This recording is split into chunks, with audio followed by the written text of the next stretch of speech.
کې دوه شرط دي. یو شرط دا چې جماعت امام دی فقیر دی. دویم شرط دا دی چې اجرت به نه ورکړي، تنخوا په نیت باندې به نه ورکړي چې ځکه ورکوم چې زما امام دی تنخوا نه تنخوا به بېله ورکړي، تنخوا ښه ډېره ورکوه. څومره دې وس کېږي عام ګوره د مخکې حکومت دا اعلان کړی چې د دې بیمار یا تنخوادار به تنخوا کم از کم د 2000 نه کمه نه وي، که زیاته وي نو ښه ده. نو په کار دا هم ده چې ستا د جومات د امام یا که مؤذن وي یا که خادم وي لکه غټ جوماتونو کې چې 2000 نه د هغه تنخوا کم از کم کمه نه وي هغه ورکوه. لیکن بیا هم فقیر دی نو بیا ډېره بهتره ده چې ته خپله صدقه چاته ورکړې، خپل ملا ته ورکړې. ځکه ستا د جومات امام ستا دپاره 24 ګنټې په جومات کې محبوس کړو.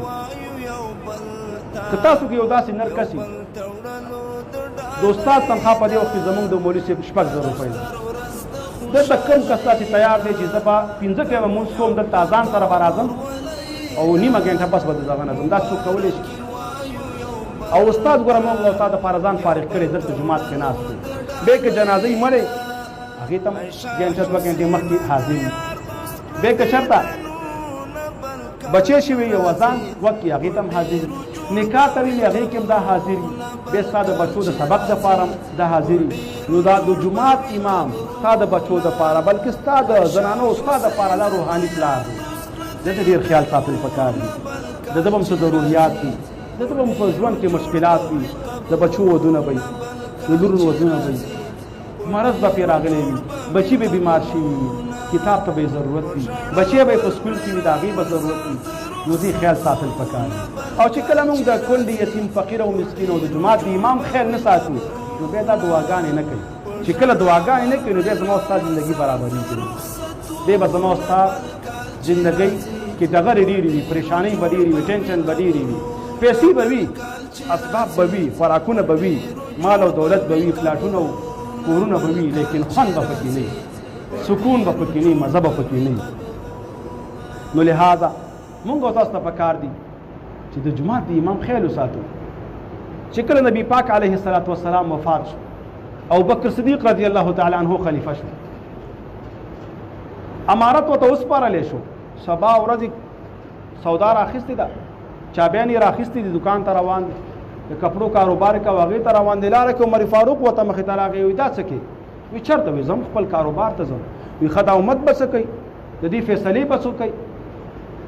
دا جنگ جګړو حل به څوک کوي؟ وایي ښه ځه عمره ستا نه تپوس کوم چې زما بچي به څه خوري، زه به څه خورم، زما ضرورتونه نشته. وایي ښه لاړل مشوره یې وکړه د بیت المال نه هغه دپاره رزق کفاف چې د یو انسان دومره بچي څومره باندې دا ګزاره کړي یا تنخوا هغه ته مقرره کړه. او دغه شان صحابو کې بالکل تا طریقه وه چې هغوی به مجاهدینو یا نور داسې امامانو هغوی ته یې پوره تنخواګانې ورکولې.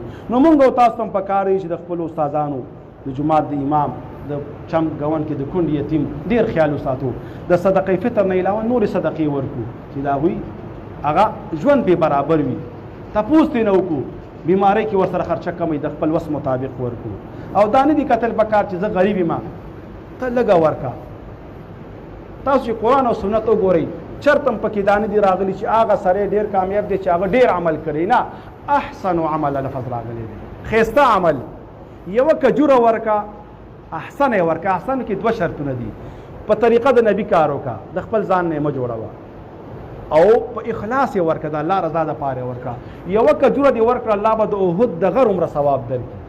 ته غریب یې 10 زره تنخوا دې ده 100 روپۍ ته یې 10 زره نه وباسه، ستا پې کمی نه راځي، په دې ټولو 10 زرو کې به ته برکت راشي، په دې ټولو 10 زرو کې به ته خیر او برکت راشي. دا به ستا د ټول کور د خرچې دپاره رب العالمین پوره کړي.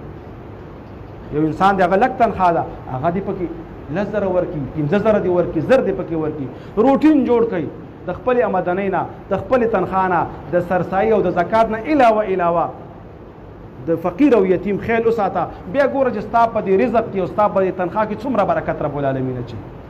رب العالمین دې په دې خبرو باندې اول ماته او بیا تاسو د عمل کولو توفیق